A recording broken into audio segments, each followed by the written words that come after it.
As we continue our breaking news coverage for you, hello everybody. The verdict is in. A jury finding the first suspect in the Crystal Rogers case guilty. This verdict a decade in the making for the town of Bardstown, Kentucky, and they're watching it closely.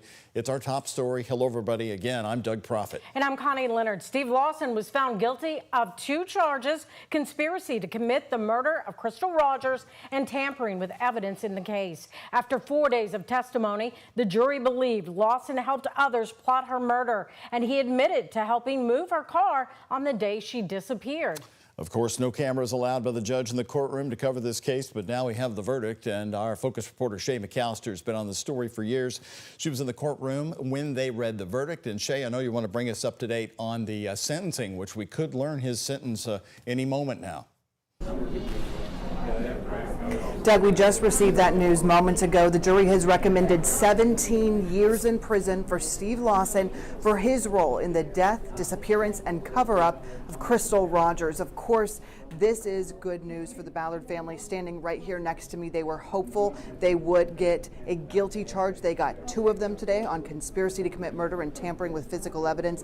This all comes after Steve Lawson himself took the stand this morning. Let's take a look at what he had to say.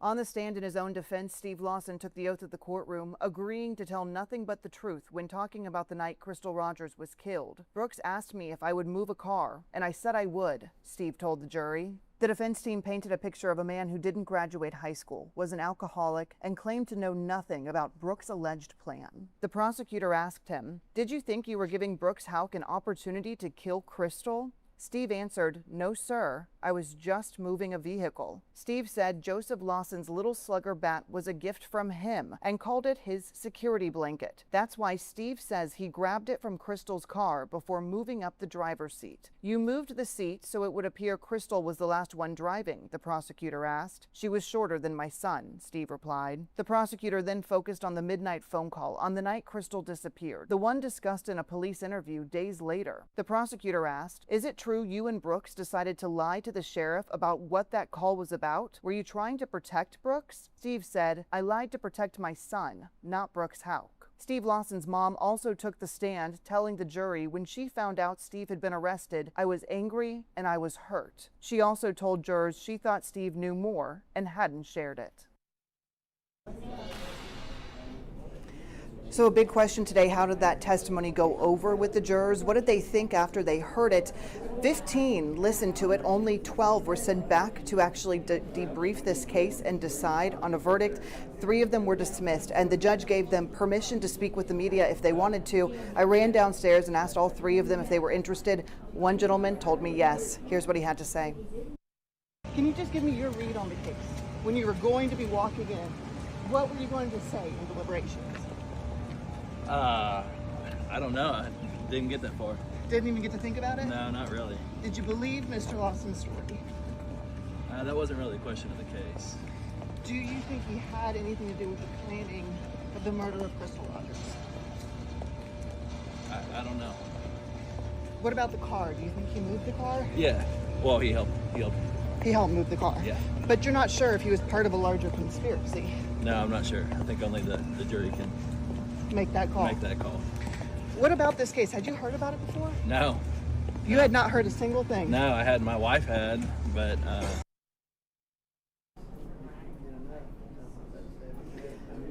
And of course, now 12 other jurors have made the final decisions here, finding Steve Lawson guilty on all charges, recommending 17 years in prison for his role in the crime here. He will be officially sentenced later this year in August, but 17 years is the recommendation. So what we're waiting on right now, Doug and Connie, is for family members and attorneys to come out and to get some reaction from them. But that could be in the next few seconds. It could be another half an hour. So for now, we'll send it back to you as we wait for them to walk out.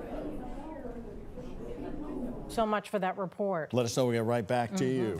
Well, Bardstown residents, of course, have been waiting for years for this trial. Many on the edge of their seats waiting for a verdict to come through. Trial number 1 of 2 to come in this case. That's where we find Alexandra Goldberg and senior photojournalist Alyssa Newton right now. They're in Bardstown. And Alexandra, you were there at the beginning of the week talking to folks. Now trial number 1 has ended with a guilty verdict across the board and 17 years in prison, the sentencing recommendation. Is there relief in Bardstown?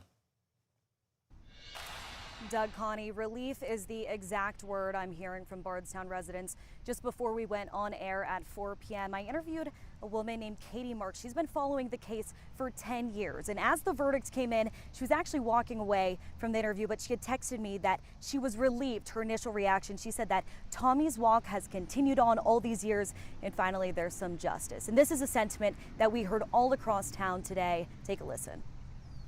What's going on, man? This is no typical Friday morning for Bardstown native Jimmy Gartland. Just put 100 on it. How about that? Okay. And this week has been quite interesting. I mean, things are popping up left, right, and crooked. He's been waiting for a verdict since 2015.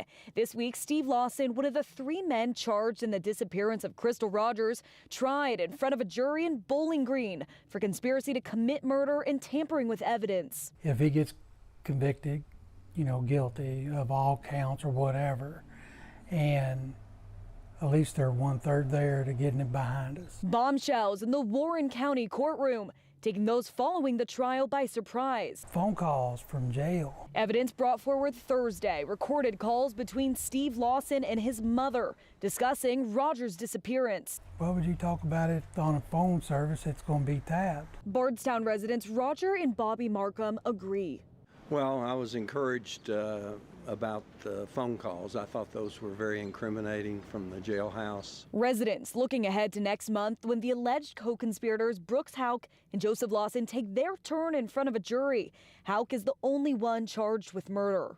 If I was those two, I'd be really nervous. I think if they find him guilty, I think it's going to start like a domino effect, and hopefully it'll go all the way down, and they'll get the rest of them too. Speculating there's a lot more to be uncovered in Bardstown. More murders, including Crystal's father, Tommy Ballard, and a Bardstown police officer, Jason Ellis, still unsolved. I hope they get to the bottom of all of it, not just Crystal, but Tommy and Jason as well, because their families need closure. At the end of the day, we need to get this cloud, cleared up so we all can move on and say, hey, at least they got the answers they needed and some closure to the case.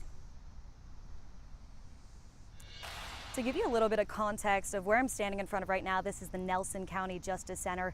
Bardstown residents say that there's no way a fair trial could have taken place here because everyone knows the name Crystal Rogers, and most of the community is standing behind Crystal Rogers and the Ballard family. We'll have all new reaction here at 6. Stay tuned. Live in Bardstown, Alexandra Goldberg, WHAS11 on your side. All right. I think, Connie, for sure, those folks in Bardstown just summed up this 10 years beautifully. I mean, the 10-year mark is coming up the 4th of July weekend. It's just hard to believe when you think about those other murder cases, all that the people of Bardstown have had to deal with. And just getting a first answer in this first trial of the case certainly brings a little bit of closure, but they've got a lot of questions still out there. And of course, the other 2 cases that aren't tied into this one, but that everybody in Bardstown believes connected. Jason Ellis, the police officer, shot and killed, and then Tommy Ballard, Crystal's own father. Right. Well, and as we heard, in just the first trial of the Crystal Rogers murder case, 2 other men are also accused in this crime.